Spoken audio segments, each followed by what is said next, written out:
PS case number 8/2023।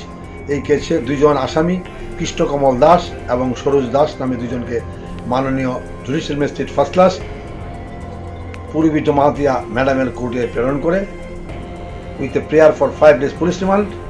Learned court সমস্ত কিছু নথিপত্র পর্যালোচনা করে 3 দিনের পুলিশ রিমান্ড অ্যালাউ করে।